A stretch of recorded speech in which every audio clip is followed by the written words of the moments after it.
My name is Gwen Olson, and I am the author of Confessions of an RX Drug Pusher. I'm a 15-year veteran of the pharmaceutical industry, and I left in the year 2000. And what I would like to do today is I would like to dispel the myth that the pharmaceutical industry is in the business of health and healing.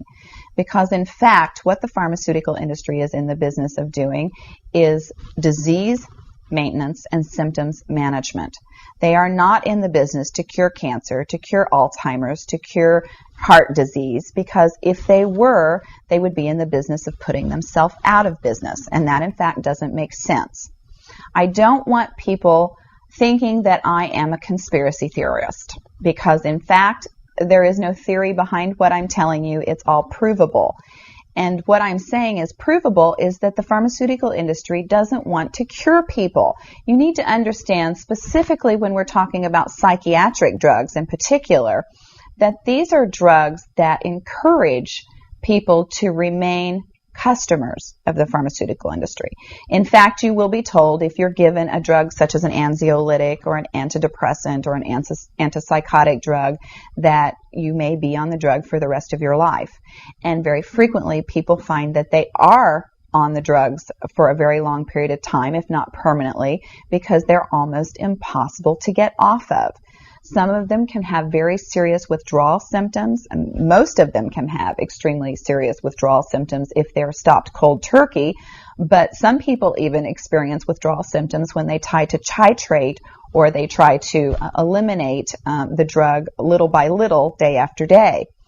So it's really important to understand the motivation behind all of the current maintenance drugs that are on the market, even, for example, drugs such as cholesterol-lowering drugs. And what we are in fact finding now is that cholesterol drugs are lowering cholesterol excessively and causing other disease states as a consequence. So you need to be careful about trying to take drugs in order to remain healthy, because you're never going to have anyone come to you and tell you that the drugs are always tried against a placebo in clinical trials. What a placebo is a sugar pill. And in fact, many drugs are not found to be much more efficacious than the sugar pill. And in a case in point actually is the recent clinical trials that were released in the meta-analysis that came out of the UK on antidepressants, on the newer SSRI, selective serotonin reuptake inhibitor antidepressants. And what was found was the information that activists and other researchers have known for decades, was that antidepressants are no more effective than placebo, no more effective than sugar pills. But yet there are over 44 million people that have been taking these antidepressants, and a large number of them people that have mild to moderate depressive episodes. In fact, they prove that the antidepressants were not effective in anyone with the exception of some of the most severely depressed patients. And I can tell you from personal experience that there are a number of things that depressed patients can do to improve their mental status aside from drugs that are quite effective, and in fact more effective than placebo. Another recent study that was released showed that exercise was in fact more effective than either placebo or the antidepressant drug that they were compared to. But just like Bill Maher said in his show, you know, we're never going to hear any ads on television that are sponsored by anybody saying, you know, the New England Journal just announced that exercise is twice as effective as antidepressants in curing depression. Ask your doctor if getting your butt off the couch is right for you. You know, you're never going to get that kind of good information, fair, balanced information, as long as pharma is funding the major TV stations, the advertising that supports those television stations, the major journals, and all of the advertising that supports the major journals. You just have to be commonsensical people and understand that the pharmaceutical industry makes 5 to 6 times the amount of money as any of the other Fortune 500 companies in the United States of America. They are not going to easily or readily give up that income. And we are, in fact, considered a human commodity.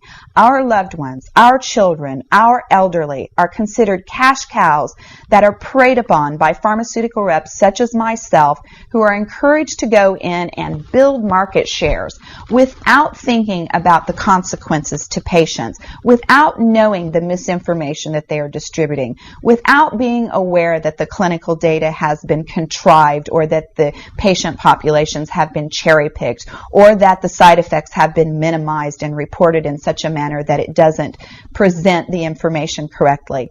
I spent 15 years in this industry. I was one of the best, but I'm here to tell you that the industry has run amok, that we are at a severe crossroads in this nation, and that we have got to take our power back, and we have got to start making the pharmaceutical industry accountable for their actions and for the defective products that they're putting on the market. It won't be long before every American is affected by this disaster, and we need to be aware of what the differences are between diseases, between disorders, and between syndromes. Because if it doesn't have to be scientifically proven, if there are no tests, if there are no blood tests, CAT scans, urine tests, MRIs, if there is nothing to document that you have a disease, then you in fact do not have a disease, you have a disorder, and it has been given and has been diagnosed pretentiously, and you need to get yourself educated and understand that there are options, and those options are much more effective than drugs. You need to look into the nutritional aspects of your diet and your lifestyle aspects. Are you exercising? Are you taking care of yourself in the ways that you need to be proactive about your health? Because once you start down the road of taking one prescription drug on top of the other, you will be a lifelong customer for the pharmaceutical industry, and your choices will be truncated. So I would like to ask you to please self-educate, be proactive, and share the information with others. The next victim could be someone that you love. Thank you.